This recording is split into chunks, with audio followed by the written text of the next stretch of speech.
This is the circuit for our capacitor lab. We'll be using a large carbon resistor and two small capacitors. The capacitors are yellow cylindrical circuit components. They are listed with the capacitance on the label. These capacitors are measured in farads. We will first take a direct measurement of the capacitance of C1 and C2 using our multimeter. We'll select the capacitor function here. The symbol for the capacitor is the circuit diagram symbol for a capacitor. It auto-scales to nanofarad range. We will be recording all of our, converting all of our measurements to the microfarad range. So we should have 0.0986 for this first capacitor. The second capacitor, 100.3 nanofarads or 0.1003 microfarads. We will also record the resistance of our carbon resistor, switching over to the ohms measurement and changing the scale to find the appropriate precision, 34.958 kiloohms. We'll record that as well. Once again, we'll be using our oscilloscope to measure voltage. Because the capacitors have a time-dependent function, we can use the time scale on the oscilloscope to measure voltage over time through each of our capacitors. Once we have the initial capacitor measurements made, we are also going to check the direct measurement for capacitors in series. Here the series starts and moves through one capacitor, through this wire, through the other capacitor, and in parallel, both capacitors hooked up. We'll do a calculation to predict what the series and parallel capacitance will be and check it against our direct measurements. Here, 49.7 nanofarads, remember to convert to microfarad. And for parallel,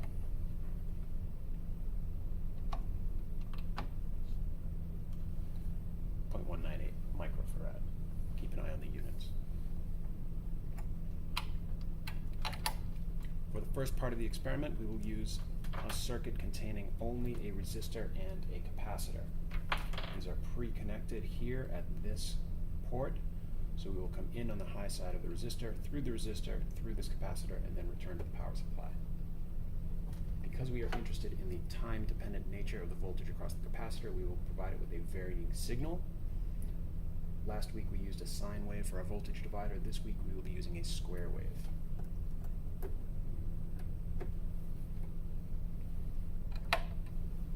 Circuit starts at the resistor and ends at the capacitor.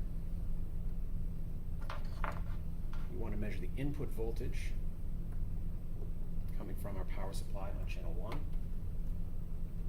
and we will measure the voltage across the capacitor on channel 2. So we place this at the high side of the capacitor here.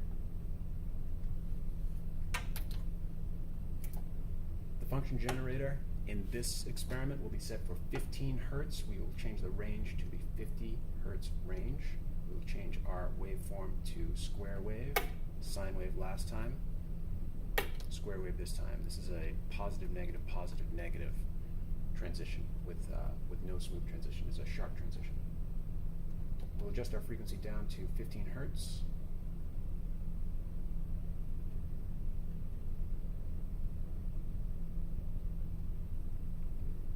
And we will adjust our output level to get an 8 volt peak to peak. So here I'm set for channel 1, 1 volt per division. There are 8 divisions. We want our high to be on the top, our low to be on the bottom. We'll slowly increase until we get an 8 volt peak to peak voltage. Now, if we look at channel 2, which is measuring the voltage across the capacitor, we compare to channel 1. Here we see an off-on-off pattern. The capacitor will not react as quickly as the function generator. Here we see a charging cycle, where charge builds up on the capacitor, then levels out, and a discharging cycle.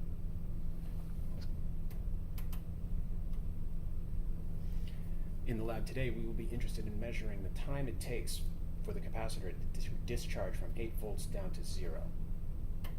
We will be looking at this curve. Time is measured horizontally, voltage is measured vertically. So here in the top left, this is time of 0, voltage of 8, with the same scale of 1 volt per division. As the voltage across the capacitor drops to 7 volts, we can read across to measure the amount of time that has taken. As it drops down to the middle, 4 volts, again we'll read across. Here, on our current scale, this takes almost 1 division. This is 0.9 of 1 box. So 0.9 times 2 milliseconds will give the time it takes to go from 8 to 4 volts across the capacitor, and so on all the way down. Because it's difficult to measure the small fractions of divisions on this first leg, you can change the scale to stretch that curve out to make these measurements easier, more precise.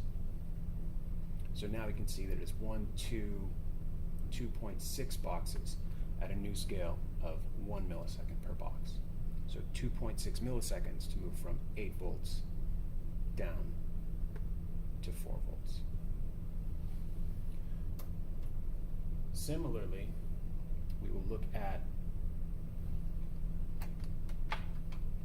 the voltage change across a capacitor in series. Here the series will be resistor to capacitor, capacitor 2, and then back. So connections here and here. Again, we will measure across the high side of this series of capacitors and ask if the discharge takes more or less time. How does this function change when we add a capacitor in series? And how does this function change when we add a capacitor in parallel?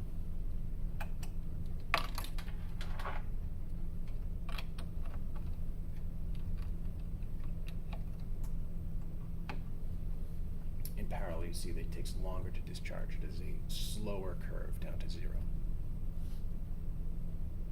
So for the experiment, we are interested in measuring the half time for a capacitor in parallel. That is, how long does it take to go from 8 volts down to 4 volts, T1 half.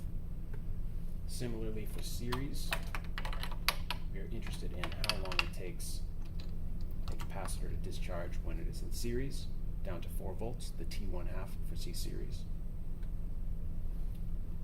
And for a single capacitor, the first setup that we used, we want to track the time it takes to move from 8 to 7 to 6 to 5 to 4.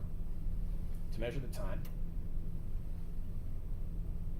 we will position our discharge curve so that time 0 corresponds with 8 volts here, and then for each subsequent reading, we will move across the oscilloscope and multiply the number of boxes times the division. For 7 volts, we are here at 0.4 of box times 1 millisecond, that's 0.4 milliseconds for 7 volts. Here, 0.7 milliseconds for 6 volts. Just over 1 division here at 1.2 boxes, so that's 1.2 milliseconds, and so on, down to 1 volt remaining. The line crosses here at 5.9 times 1 millisecond, 5.9. We can then use this information to calculate the capacitance of our capacitor and compare it to the direct measurement.